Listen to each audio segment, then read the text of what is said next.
I make things on the internet without actually being on the internet.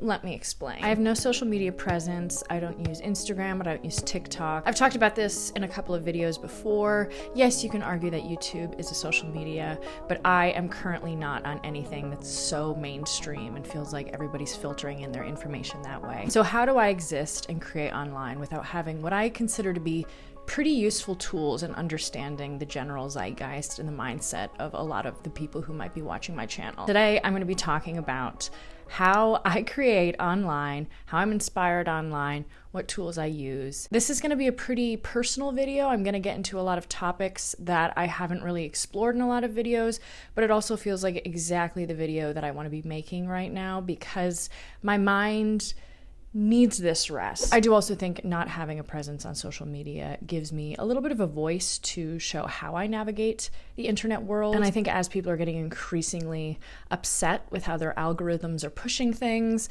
and how it feels like there's nothing new on the internet anymore, this feels like a very hopeful response to that. As I'm getting a little bit older, I feel like I'm settling into a way that's navigable for my mind and for the spirit of what I want to create online. So let's get into it, shall we? I am going to be presenting a lot of my ideas through the Sublime app and the Sublime internet browser. They are kindly sponsoring with me on today's video, but I think it's very integral for me to show you how I am mapping out my mental worlds on the internet through Sublime. If you don't know what Sublime is... Oh, hello. Hi. Welcome. It's curly-haired Anna just stopping in to say hello. I want to give you a little bit of a brief layout of Sublime before we fully jump in so you don't feel like you're completely getting lost. Sublime is a knowledge management tool that collects videos, articles, data, quotes, anything that truly inspires you and helps input it into one place to further expedite your creative process. The opening layout starts with its very simple Discover tool. But what makes it work so efficiently is that because it's a growing tree of user input, the related option allows you to reach more effectively without an algorithm or ad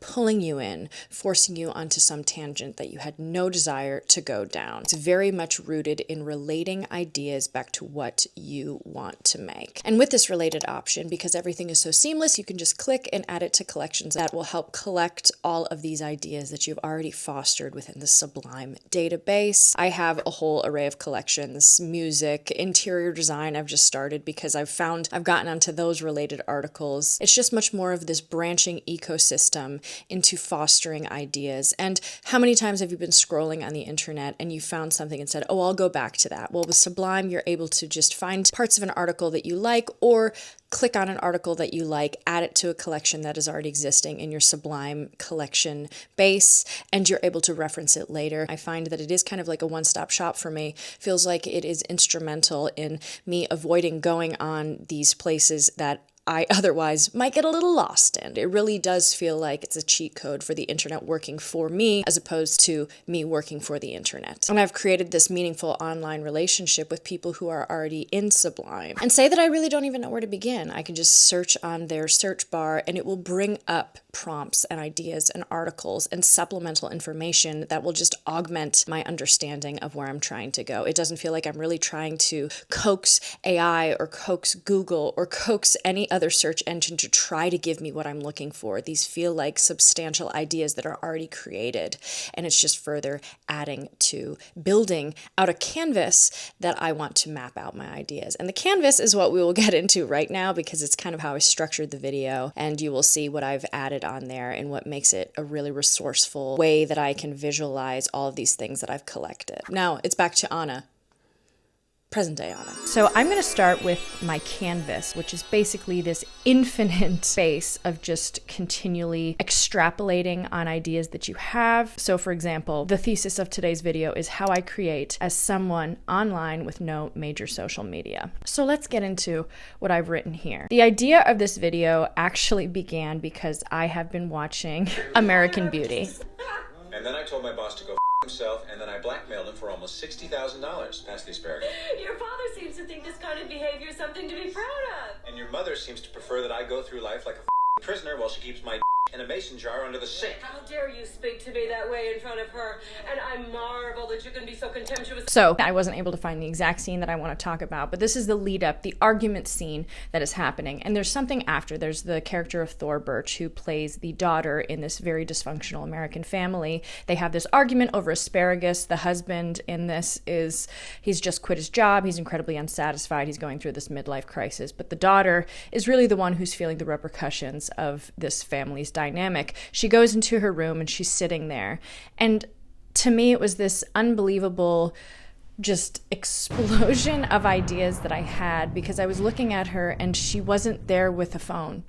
She was there in her own thoughts. And what an oddly alienating yet creative mindset to be in. It made me think, what did we do before we had distractions? It really shook me to my core, and that's kind of the epicenter of where this began, and that's where this expansion is going. So I added this video because I wanted to remember that this was where this all stemmed from. So I said, how do we interact with one another when there isn't a phone to distract the creative process? And so I've extended it past there. Okay, so now this is where the canvas really opens up my eyes and makes me feel like a little CEO of creativity. They have these arrow options that you can just connect these ideas to. You can move them. They're incredibly malleable, and you can make it as intriguing looking as you want. I've added an arrow down here, and it actually completely sinks into what I am currently reading right now, Cod by Mark Kurlansky. And this book, the reason that I bring this up is also looking into this system of how I create, right? I think everything stems from a central point, and it reflects right back into this book, because as silly as this book may seem, you're reading a book about cod. Okay, who cares that much about cod? Well, I do. It is a biography of the fish that changed the world. You're saying, how did a fish change the world? Kurlansky essentially is going into a deep dive about how this fish, all these ports were invented because of this fish. All of these strong economies were supplemented because of this fish.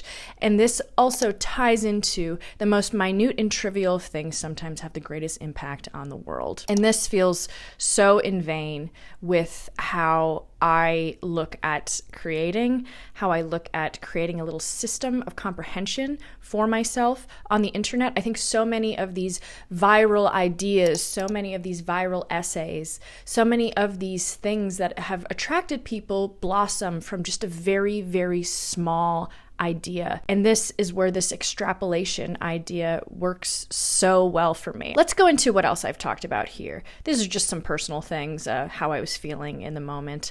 But I want to talk about who gets to create content. As I was researching this video, I stumbled across this YouTuber. Conversation I've had with strangers and friends alike after I started making content and seeing a modicum of success online is that they also want to start content. Now, this is absolutely not a call out, so if you're someone that I've had this conversation with in real life, please do not take it that way. But I found it really interesting how all these people that have expressed their desire to start content have had all truly unique visions for what they want it to be. They've done preparations, definitely had a much more of a clear vision of what this would be than I ever did when I started.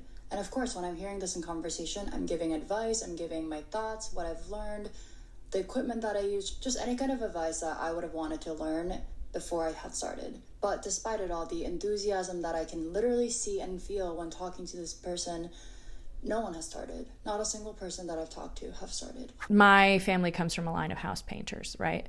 And I've talked with my brother so many times about how he should make videos about being a house painter. To me, that's so intriguing. Everybody has something to contribute. I think it's just more of siphoning what feels authentic and what feels valuable in the online world. There's so much value in just telling your story, just setting up and mapping out an idea and telling your story. So self-education on the internet and truly being able to push back against the algorithmic pull, what these social media sites think that we should be learning. And that's what I really, really am enjoying about Sublime. Not only is, like I said before, is it fueled by people who are already in the system, there's nothing being filtered in that is from outside sources aside from the people that are on it. So this is the main page, this is the staff picks, right? These are all people who are in Sublime's network that have contributed something. So for example, this amazing Madonna quote on Instagram. Also, I've been on such a deep Madonna dive. If you want to feel empowered, just watch Madonna bitchy and diva moments. I love it. Okay, so there's this amazing Madonna quote. If I go on Instagram for more than 10 minutes, I get depressed. Why am I giving this non-existent entity power over my soul, my brain, my vision of myself and the world? Time is precious. This ties in beautifully to what I'm saying right now. So for me, I'm going to add that, and I have this array of collections, which we'll get into in a little bit. I'm adding this, and I'm doing healthy social media is one of the folders that I have created. I could scroll on here for hours. I do this. This does not feel like doom scrolling to me. Now I want to click on this, right? I want to click on this. I can see that 44 people with me have shared this idea or have been inspired by it. And now the beauty of this is that I can click on related ideas. This is the beauty of this search system for me, is that you're going to be fed things that feel like they're fruitful as opposed to disingenuous or feeling like it's something that was not made by a human. It feels like it's something that is just further kind of exploiting the mindset that you might be in. This is much more concretely solidified with what you are looking for. So for example, this is all quotes and things that are relatable to what I just saw. Even as a millennial, I very much have a mental illness rooted in toxic thinking facilitated by social media. How I feel about my body, my work, and my personality is entirely through the lens of how I imagine I'm being perceived by strangers online. And so I want to click on this. This stuck out to me, right? And now I'm able to go onto a Substack article and read in full what this individual is saying. How cool is that? It's just such a strong implementation of what the internet should be used for. I also have a large amount of collections that I've started. I have this healthy social media, myself as books, images that I just find rather inspiring, which I think are really fun. Honestly, things that just these strange quotes that stick out to me. I'm a huge believer in quotes. I'm a huge believer in just one line can make you feel like you've conquered the world. And I say this to people all the time. The one quote that changed my life, I used to be an incredibly anxiety-ridden child. My aunt told me 99% of what you worry about never happens. It changed my life. So I'm a huge believer in quotes and things that just can push you mentally to a place where you might not have been before. That is my collection of these. I have just cool people on the internet. Very cool people. These are wild websites that I found through here that I would have never found. Never found. I have a music section as well, some mixes and things that I really love and I want to share with people. So anyway, let's get back to the canvas. So I never finished with self-education on the internet, but what I wanted to talk about with this and the reason that I implemented my own video is because there's so many AI blobs that are there you have to kind of siphon through in order to get to an actual point. There's an algorithmic push for us to be consuming the same media, for us all to be in this same exact vision. Reference my video because there was a point when I talked about my dad using Google and it was giving him all of these wrong answers, and he finally had to dictate exactly what he wanted, but it was only after hours and hours and hours and hours of pushing. I found this really interesting quote. It said, "Culture is moving from productivity to creativity. I think there will likely be a pushback against AI slop by some members of the populace. AI makes content cheaper to create, but users will need new tools to help them build a sense of taste, of knowing what to create." I don't know where I end and where you begin, and if you know me, you know that I'm a huge Nine Inch Nails fan. I love Nine Inch Nails, and that's actually lyrics that I looked up and pasted on here. What I think is really cool is in order for me to actually get those lyrics on here, I just looked up the lyrics, highlighted them, clicked, and there's this awesome internet browser extension where you can just add it to Sublime. I can add it to whatever collection I want. So I talked about healthy social media, images. I'm going to put that as images just because I like those lyrics. So I add it to my library. Then I go back in here and say that I wanted to add this to my mapping. I can just add collections, images, and here we go. I have it right here that I can add additionally. Overall, that's to say, that's how I feel about the internet. That's how I feel about being online, is that I don't know where I end and where it begins. And I think the majority of people feel that way about the internet. It feels like a lot of the way that we talk, a lot of these new age colloquialisms are based on what you're being fed, the memes that you're being served up that day, what's popular. So to further extrapolate on what motivates me when I'm creating, walks are obviously a massive thing. And what I found really resourceful for me is to go on headphoneless walks. I love listening to music. Obviously, I told a whole folder about how much I love music. There's so many many mixes that I find motivating, and I do find that it's a way to help create. But lately, I have had no motivation, no movement to want to listen to anything aside from just my own thoughts. Experiencing the TDM without fear of complicating the ease of it all. This drowning out of the outside world, which I think is overall the most inspiring part of life, is just the outside world. And I was able to find this quote on here. I cannot tell you how inspiring these quotes are. My jaw is dropping. You used to get your best ideas in the shower. Now you have a waterproof phone case, scrolling while eating, podcast while walking, background noise just to fall asleep. We've eliminated every gap where the mind once wanders. As a neuroscientist, I can tell you your brain needs those gaps. Try one silent walk this week and see what comes back. I also think a lot of what creation feels like is just seeping back into youthfulness. I know that there's a lot of conversation about whimsy and childlike joy, but I think it's also interesting to look at how the youth is perceiving social media, right? I'm a millennial. I do try to register how the youth is interacting with social media, especially because I feel like I'm kind of the last generation that had a life outside of social media, had a youth outside of social media, and I like to see how the younger groups are kind of bucking against that. I think there's a lot of creativity in the way that younger generations are moving through life. I'm incredibly inspired by the youth. I think it's so important to look at how different generations do everything, but I'm definitely not somebody who's stuck in my old ways. I think that the brilliance of an up-and-coming generation is to see how they view the world. The youth is the epicenter of how we should view where our world is going. A new study shows that TikTok and Insta trap young people who feel they must use the platforms because everyone else does. But if offered the chance to pay to have everyone in their college delete the apps, most on TikTok and half on Insta would pay. Also, most students say they'd prefer to live in a world with no TikTok or Insta. Even most active users of Insta say that. So I want to see more about that. A recent study by the National Bureau of Economic Research found that the majority of respondents would prefer to live in a world where TikTok and Instagram do not exist. Yeah, of course. And another one that I found. A short social media detox improves mental health, a study shows, NPR. A new JAMA Network open study finds even a 1-week social media detox can meaningfully improve young adults' mental health, producing a 16% drop in anxiety, 24% drop in depression, and 14.5% drop in insomnia among participant ages 18 to 24. That's very inspiring to me to see how I am engaging with social media, to kind of also see the trends of where social media is going. And I just wrote like a little personal blurb about myself. I look at how I was living my life. I grew up without cable television, and maybe that gave me the catalyst to really get into reading. Maybe that gave me the insight to seek reading, but I was also allowed that freedom. My brain wasn't restricted to catch up on things. It felt like I was in a car on autopilot, absorbing the scenery as I drove by. Now, obviously, the main thing that I do on here is talk about books. That's kind of my bread and butter, whatever that book medium might be, whether it's Berserk, whether it is literary fiction, whether it is memoirs, whether it's anything like that. And I always get the question, how do you find your books? I've talked about it many times before, but I just go into a store, or I just feel compelled by whatever recommendations people have given me.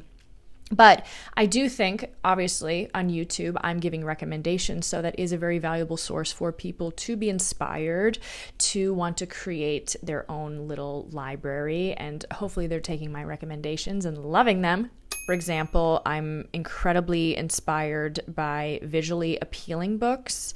I am currently reading Woman at Point Zero for my book club, and I want to find something that feels very similar to that, and I was able to pinpoint this amazing little Instagram post. It's also crazy because I don't use Instagram, but with Sublime, I am able to find really important Instagram posts without being on Instagram. It allows me that weird connectivity tissue without actually having to use the app, like what I think is an incredibly detrimental algorithmic pull. I'm able to source things that are interesting to me.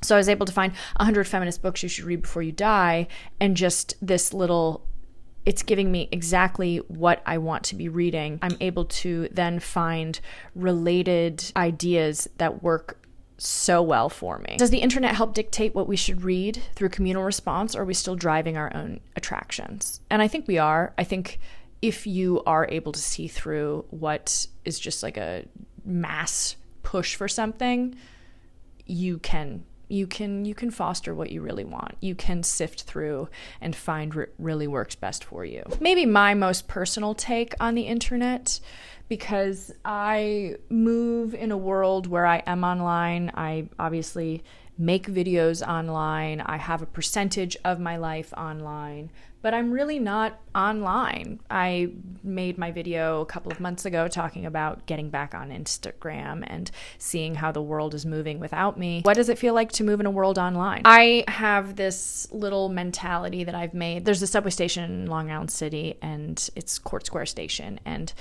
there's this really prominent image every single time that I'm trying to transfer to the 7 train, which is one of the trains that is branching off of this area, very similar to kind of this map. And there's always an escalator option and there's always a stairs option. And every time I go there, I always walk up the stairs. But when I tell you the majority of people are taking the escalators, it's just such a interesting visual to see. Now, I know not everybody can take the stairs. I'm not saying it as a physical option, but I think it's just more of the corralling of people going up and taking the same option when there is another viable option there. Just visually speaking, it makes sense. I'm not saying, I know there's so many people who can't physically go upstairs. I totally get that. But I think just visually being able to represent what it feels like being somebody offline when the vast majority of people are online, it's a very shocking idea, and it's very hard to stay creative, I think, when you know that so much of what people are attracted to and what is working for people is through this very online space, and we're so conditioned to understanding what is already presented and what we already can speak in the same language. Sometimes I feel like my contributions are a bit redundant because I'm only existing in the world that I myself have created, and the rest of the world is living in such an expansive form. What do you scroll for? What do you wish to find? It feels a little hard to be creative when you know that, yes, I can have an outlying opinion of creativity, but also there's so much expectation in the creativity that I'm bringing to the table because there's so many people who are understanding like the vessel that they've been given, which is TikTok, Instagram, and they're all in this community together. But I do think that there's value in being off of it. So then we're going to get into mental health on the internet while staying creative, because I think it's a very, very important thing. Full transparency, I've been going through the worst depression of my entire life recently. It's horrifying. I hate it. And I have not felt compelled to go on the websites that I usually go on. Not that they're great, right? But I have not felt compelled to go and visit anything that I otherwise would have visited. And a lot of what I'm looking for is positivity on the internet. Looking for positive things on the internet is like trying to reinvent the wheel. It's so hard when so much of it is steeped in negativity and just clickbait. I've talked about this before on the channel, but I have been really enjoying these articles that I've been finding, things I've learned in 2025. This is this amazing article where he's just talking about the little minutia of life, the little things that have made him feel good. Simple things, like you can unlock the wheels on a shopping cart by playing sounds on your phone. London is safer today with fewer murders than any time since I moved here almost 30 years ago. And now that I've clicked on that, I'm going to find related things. And that feels like something. That feels like creating in an optimistic world. I'm going to add another little text here because I want to extrapolate on that. Maybe I'll put a little post-it note here. There's this whole keyboard option that you can just change colors, and you can add, you know, a little fun little box here. You can make this as aesthetically pleasing as you want if that helps you pursue your creative field. I am someone, again, I'm not online. I feel finding Substack articles incredibly difficult. I find all of these viral essays that people are reading. I don't know where people are sourcing them, and I do feel like I'm out of the conversation. And now I find that I'm sourcing and able to discover things that feel like they are pertinent and useful for my life. Like, I don't know, I want to type up books, essays. A list of books and essays that I love. Oh, wild geese. There we go. There's my girl, Anna. I love her. Okay, a list of books and essays that I love. Okay, this is something that I want to read later. So what I can actually do, and because I want to contribute this, I have the internet browser. I can just add it to Sublime, and I'm going to add that to healthy social media. Since I also want to read this article later, and I love that, I'm going to save this, and I'm going to put it cool people on the internet. I have that saved, right? By me adding this to Sublime, I'm contributing to a healthier internet. Now there's going to be people on this interface that are going to be able to see that quote and pull from it and hopefully be inspired as well. So let's do my collections. Oh, where did I do it? Bing Bong NYC. Don't ask. Don't ask.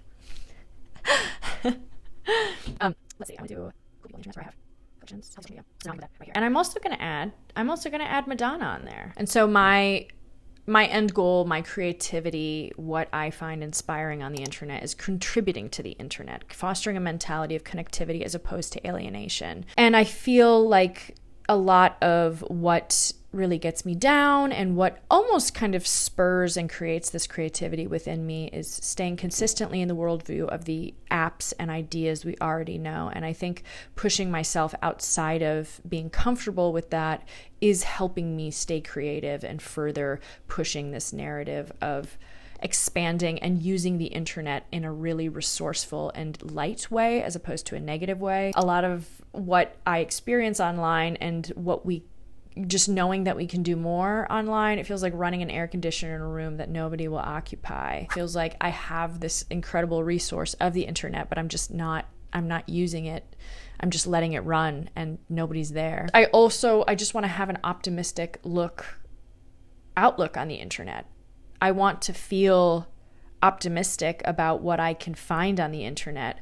I want to feel optimistic about what is available. And I know we've been working with Sublime this whole time, but I can't tell you how many people in my personal life I have told about Sublime because I'm so impressed, and it's a privilege, honestly, to have explored this and seen what the internet is capable of, because I really do think it's reclaiming and bringing back creativity into my life in a place that has felt stagnant for a little while. Through the searches, you can really hone in on what you want to see. Say, for example, I want audio. And what they've actually implemented now is this new podcast extension where you can take a screenshot of a podcast that you're listening to, the timestamp, and it will give a breakdown of what is being said. I don't know. I hope I've made you feel seen. I hope that there's a part of you that resonates with this a lot. I hope you feel inspired. I hope you feel creative in this sense. So if you would like to use Sublime, you can do so by checking it out for free, or you can use my code and get 20% off. I have the premium subscription. I really am enjoying it. There's so many perks, and it's a continual feed of really illuminating and intelligent content. Let me know how you stay creative if you're not online, or just how you stay creative online. What are the satisfying websites and things that you use, and what you would add to this little ecosystem of growth. I would love to hear it. Anyway, you guys are wonderful. You're fabulous. Thank you so much for being here. I will see you in the next one.